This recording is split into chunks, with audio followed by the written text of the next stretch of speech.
Hello students,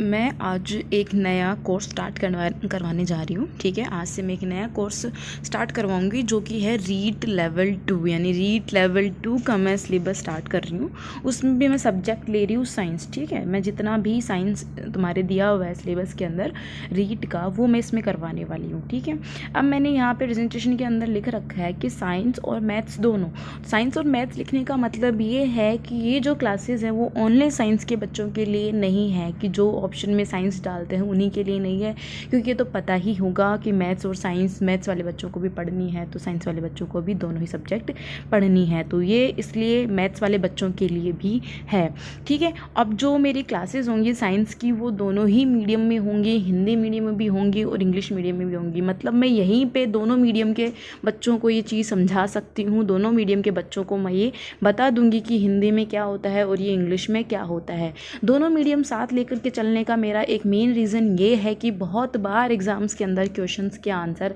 इस तरीके से दे दिए जाते हैं कि साइंस के अंदर क्या होता है कि बेसिकली इंग्लिश वर्डिंग ज़्यादा चलती है, तो इंग्लिश वर्ड यूज़ कर लिए जाते हैं, जिससे बहुत ज़्यादा हिंदी पढ़ने वाले बच्चों को थोड़ी सी प्रॉब्लम हो जाती है, वो कन्फ्यूज़ हो जाते हैं या फिर उनको पता ही नहीं होता है कि इसका आंसर क्या है या ये क्या आ गया है। इसीलिए मैं इंग्लिश वाले शब्द भी लेकर के चलूँगी सारे। ठीक है, और फिर इसके आगे मैं बात करूं तो जो अभी अभी अपने शिक्षा मंत्री हैं श्री गोविंद सिंह डोटासरा जी, उन्होंने एक अपना इंटरव्यू निकाला था, उसमें उन्होंने बाई चांस बोल दिया था कि जो रीट की जो एग्ज़ाम डेट है वो अब पोस्टपोन होकर के 2 सितंबर हो सकती है। तो अब हमें कहीं ना कहीं ये पता चल गया है कि 2 सितंबर तक ये एग्ज़ाम होगी, तो अभी हमारे पास बहुत टाइम है प्रिपरेशन करने के लिए, पढ़ने के लिए, साइंस के लिए स्पेशली। ठीक है, जिसको ये डर लग रहा था कि भाई हमने बाकी के सब्जेक्ट रेडी कर लिए बट हमारी साइंस का क्या होगा, तो अभी मैं यहाँ पे बहुत डिटेल और बहुत ही डेप्थ में जाकर के साइंस करवाने वाली हूँ। ठीक है, और यहाँ पे मैं साइंस की बात करती हूँ कि सिलेबस की बात करती हूँ, तो जो रीट के अंदर साइंस का जो सिलेबस दे रखा है वो मैक्सिमम 30 मार्क्स का दे रखा है। मतलब इसमें टोटल कितनी, मतलब पर यूनिट 5 मार्क्स का है, तो 6 यूनिट्स यहाँ पे दे रखी हैं, तो यहाँ पे टोटल कितने मार्क्स का हो गया, 30 मार्क्स की 5-6 यूनिट दे रखी हैं। ठीक है, 6 यूनिट्स के अंदर 30 मार्क्स लाने हैं, और वो बहुत ही अच्छी बात है। जब आप सिलेबस देखोगे इसका रीट का, साइंस का, तो तुम्हें पता चल जाएगा कि सिलेबस 6 से लेकर के 10 तक का ही दे रखा है। बट इनके पेपर के लेवल की बात करूं तो पेपर का लेवल थोड़ा सा हाई आता है, पेपर का लेवल 12th तक भी चला जाता है। इसलिए जब हम यहाँ पे पढ़ने वाले हैं वो थोड़ा 12th तक जाएंगे, क्योंकि 10th तक बहुत बेसिक होता है, बच्चों को थोड़ा पता भी होता है, बट हम थोड़ा सा 12th तक जा करके हम उसकी हर छोटी बड़ी बात को जानने की कोशिश करेंगे, ताकि क्वेश्चन अगर कहीं से भी आता है तो हमारे पेपर का ख़राब होने की कोई चांसेस नहीं रहे, क्योंकि बहुत अच्छी अपॉर्चुनिटीज़ हैं, इतने सारे वैकेंसीज एक साथ आना और फिर उसके एग्ज़ाम देने के लिए हम एलिजिबल है इस टाइम पे,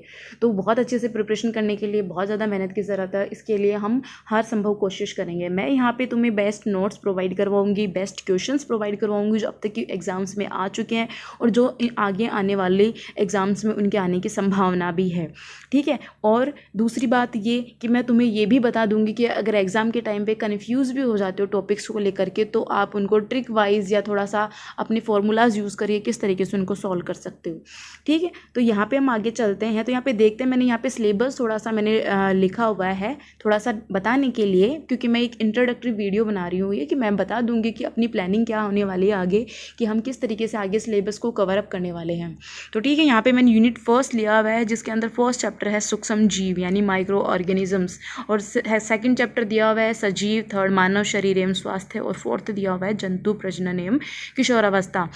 तो यहाँ पर आप देख सकते हो कि जो सूक्ष्म जीव हैं, माइक्रो ऑर्गेनिजम्स क्या होते हैं, तो यहाँ पे सूक्ष्म जीव के बारे में पूरा पूछा गया है, क्योंकि 8th के चैप्टर में तुम लोगों ने देखा होगा NCERT के सिलेबस के अंदर कि पूरा सूक्ष्म जीवों के बारे में बहुत ही डिटेल और बहुत अच्छा बताया गया है। तो मैं लगभग जो मेरे नोट्स भी बनाने वाली हूँ वो NCERT के बुक्स की हेल्प से ही बना रही हूँ, और उन्हीं के हेल्प से मैं आपको आगे पढ़ाऊँगी। ठीक है, तो इन सब के बहुत डिटेल से चलेंगे, सूक्ष्म जीव क्या होते हैं और कितने प्रकार के होते हैं, किस तरीके से हमारे जीवन को ये प्रभावित करते हैं, हमारे लिए कितने लाभकारी हैं, कितने हानिकारक हैं, कार्य हैं, इसके बारे में हम डेप्थ में जाकर के डिटेल से स्टडी करेंगे और इसके साथ साथ हम इसके सारे क्वेश्चंस भी लेकर के चलेंगे। उसके बाद में हम बात करते हैं, सेकंड टॉपिक है सजीव, यानी सजीव कौन होते हैं, ठीक है, और मतलब प्लांट्स होते हैं किस तरीके से उनके लाइफ साइकिल होती है, रेस्पिरेशन प्रोसेस क्या होती है उनकी, ठीक है, ट्रांसपिरेशन प्रोसेस क्या होती है उनकी, फोटोसिंथेसिस प्रोसेस क्या होती है उनको बहुत डिटेल से यहाँ पे देखने वाले हैं। उसके बाद में सेकंड चैप्टर, थर्ड चैप्टर दे रखा है मानव शरीर एवं स्वास्थ्य, यानी ह्यूमन की जो भी बॉडी होती है वो कितने पार्ट्स में डिवाइडेड होती है, किस तरीके से उसके पार्ट्स फंक्शनिंग करते हैं और उनकी हेल्थ क्या होती है, उनको क्या क्या डिजीज़ हो सकते हैं, किस तरह से उनके जितने भी सिस्टम है, बॉडी सिस्टम में, जैसे रेस्पिरेटरी हो गया, ठीक है, ये सारी सिस्टम्स किस तरीके से फंक्शनिंग करते हैं, मतलब कार्य करते हैं, हम उसके बारे में यहाँ पे देखेंगे। उसके बाद में फोर्थ दे रखा है जंतु प्रजनन एवं किशोरावस्था। फोर्थ चैप्टर जंतु प्रजनन एवं किशोरावस्था से मतलब है कि जंतु अपने बच्चों के जन्म से लेकर के उनके बड़े होने तक उनकी वो किस तरीके से देखभाल करते हैं, किस तरीके से पालन पोषण करते हैं, हम उसके बारे में जानेंगे। उसके बाद में हम किशोरावस्था के बारे में जानेंगे कि किशोरावस्था क्या होती है, उसमें क्या क्या परिवर्तन होते हैं और किस तरीके से परिवर्तन होते हैं और किस तरीके से फिजिकल चेंज होते हैं, इमोशनल चेंज होते हैं और मेंटल चेंज एक व्यक्ति के अंदर होते हैं, ठीक है। ये था बायोलॉजी का पार्ट। तुम्हारे जो साइंस है उसको 3 तरीके से डिवाइड किया हुआ है, एक पार्ट ले रखा है बायोलॉजी का, एक केमिस्ट्री का और एक ले रखा है फिजिक्स का। हिंदी में बोलूँ तो बायोलॉजी होती है जीव विज्ञान और रसायन विज्ञान केमिस्ट्री हो जाती है और भौतिक विज्ञान फिजिक्स हो जाता है। तो इनको 3 तरीके से डिवाइड किया हुआ है, फिर उनके चैप्टर्स को लेकर के तुम्हारे यहाँ पे सिलेबस को डिवाइड कर रखा। तो अपनी जो फर्स्ट यूनिट है पूरी तरीके से बायोलॉजी है, ठीक है। अब उसके बाद में सेकंड यूनिट बात करते हैं जो कि फिजिक्स है यहाँ पर, ठीक है, भौतिक विज्ञान है, जिसमें फर्स्ट है बल एवं गति, यानी बल क्या होता है, गति क्या होती है, इनकी यूनिट क्या होती है, किस तरीके से बल लगता है, बल को हम कैसे समझ सकते हैं, बल के क्या उदाहरण होते हैं और किस तरीके के क्वेश्चन इसके एग्जाम में बनेंगे, ये मैं आपको बहुत ही अच्छे तरीके से बहुत ही डेप्थ में बताने वाली हूँ। बहुत ही मज़ा आने वाला है अपन लोगों को ये साइंस पढ़ने में। बेसिकली साइंस को हम जनरल साइंस बोलते हैं, बट जनरल साइंस आसान नहीं है, सिर्फ कहते हुए लगती है कि आसान है, बट जब हम पढ़ने बैठते हैं तो बहुत मज़ा आता है और सीखते भी जाते हैं और बहुत कुछ डेली लाइफ के बारे में हम बेसिक जानते हैं, ठीक है। इसका जो सेकंड चैप्टर है वो है ऊष्मा, यानी हीट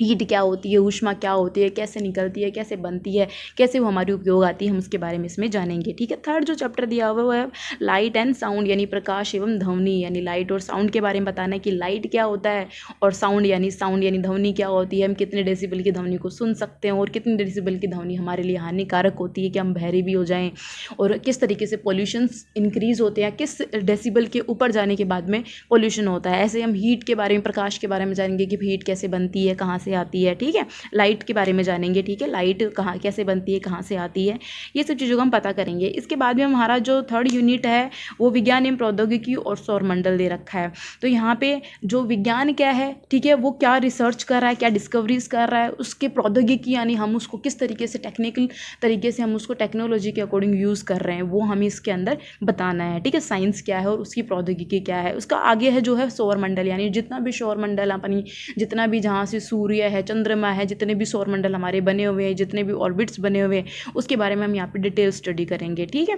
फोर्थ जो यूनिट है वो है पदार्थ की संरचना, यानी ये कहाँ से आ गई है, अब ये आ गया है केमिस्ट्री का पार्ट, यानी रसायन विज्ञान का पार्ट, यानी पदार्थ क्या होता है और उसकी संरचना क्या होती है, यानी पदार्थ कैसा होता है, क्या होता है, कितने तरीके के पदार्थ होते हैं, कैसे बनते हैं, उनकी संरचनाएं क्या होती हैं, किस तरीके से। केमिस्ट्री के अंदर तो पता ही है कि किस तरीके से अलग अलग रासायनिक पदार्थ होते हैं, ठीक है। उसके बाद में सेकंड दे रखा है रासायनिक पदार्थ। रासायनिक पदार्थ हम देखेंगे कि कितने प्रकार के रासायनिक पदार्थ होते हैं, किस तरीके से वो बनते हैं और किस तरीके से हमारे डेली लाइफ में वो यूज़फुल है या हार्मफुल है, ठीक है। तो यहाँ पे तुम देख रहे हो कि ईच यूनिट है वो 5-5 मार्क्स की है, मतलब हर एक यूनिट कितने 5 नंबर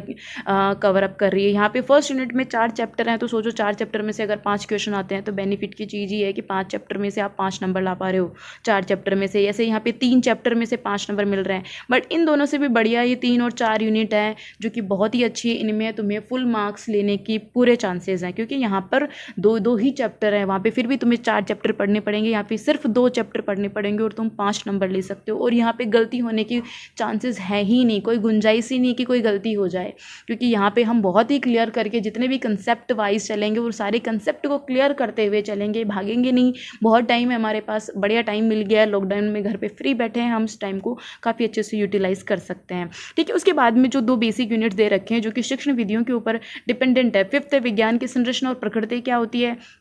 प्राकृतिक विज्ञान, लक्ष्य एवं उद्देश्य क्या होते हैं, विज्ञान को समझना कैसे होता है, विज्ञान की शिक्षण विधियाँ क्या है, मतलब विज्ञान को पढ़ाने का तरीके क्या है, उनकी शिक्षण विधियाँ क्या है, वो हम पढ़ेंगे। वो तो पता ही है, टीचर बनना है तो ये 2 यूनिट पढ़ना बहुत ही ज़रूरी है, इनके बारे में नॉलेज होना ज़रूरी है। तो ये 2 यूनिट इसके ऊपर ही दे रखी हैं, फिर नवाचार, पाठ्य सामग्री क्या होनी चाहिए, सहायक सामग्री क्या होनी चाहिए, मूल्यांकन कैसे होते हैं, समस्याएँ क्या आ सकती है, उपचारात्मक शिक्षण क्या होता है। इस सब के बारे में हम 2 यूनिट के अंदर जानेंगे, जो भी दोनों 5-5 नंबर को कवर कर रही हैं। ठीक है, इस तरीके से बहुत ही अच्छा, सरल और सीधा सिलेबस दिया हुआ है, जिसको पढ़ने में हमें बहुत अच्छा लगेगा, जो हमारे लिए बहुत ही काम का है। तो आई होप कि आप लोगों काफ़ी रेडी रहेंगे मेरी क्लासेस देखने के लिए, एक्साइटिंग क्लासेस रहेंगी।